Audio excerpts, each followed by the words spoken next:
Hey there, so today we have another review. This is a beer from Cigar City. This is Florida Man. And actually, the reason why I picked this up is that, I don't know if you guys see, but now they're advertising it with the 9% right there where my thumb is. And so this actually was 8.5%. This is their like take on double IPA. Actually, they're supposed to be producing a double IPA version, like 10% version of Highlight, which I cannot wait for.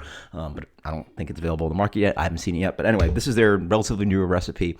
Definitely not classic. Like, well, Highlight is a little bit different in its own way, but it's more classic IPA, more crystal malts and bitterness. This one is from, well, I've had it before. A little bit of that new age, kind of like hazy-ish, but not completely all the way hazy. And also is dumb fresh. I picked this up with 10 days from canning. So I think I'm reviewing this like 11 days from canning or something like that. Anyway, Publix also had it on discount, so like I think like $2 off. So something like $10.50 for a 6-pack of 9% double IPA. Pretty good price. I'll take that, right? Looking at the beer, wow, that head is really ugly. Really rocky head. Looks like it's already aged or something. Unless my glass is dirty, I don't know. I'd rinse it out. Who knows? The head is not very tight. You know, I mean, I think, yeah, you guys, I think you guys can see those bubbles are pretty large, which is not right usually. Anyway, the beer, I mean, yeah, I told you it's like a hazy-ish kind of beer, right? It's not completely opaque like an other half or Equilibrium or blah blah. But it is a medium to medium plus haze. Has a light gold color on the nose. Quite familiar. They moved the hops around on this guy, so I don't know exactly what's in here, but orange oils, citrus, tangerine, nothing ripping like Highlight.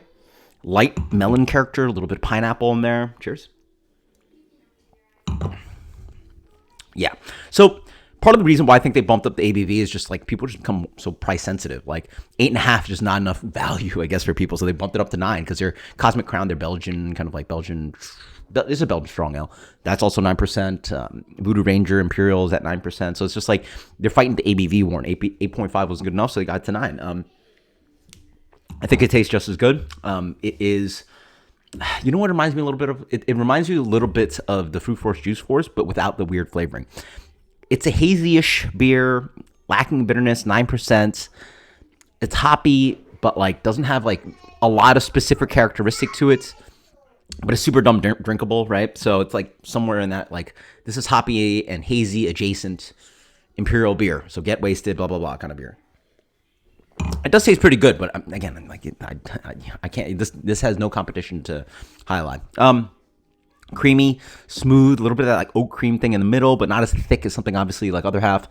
So it has that hate. Again, I mean, if people are looking for hazy IPA, hazy double IPA, I would give them this too. I think it's just as similar to some of those beers. Now, if you're a craft beer geek and you want those, like 16-ounce 4-pack releases, this is going to be a little bit different. This is going to be a little bit more macro-y. Doesn't have the fluff and chew to it. That silky, creamy mouthfeel. Nor does it have the explosive hop character on the nose or the palate. So, large produced beer, right?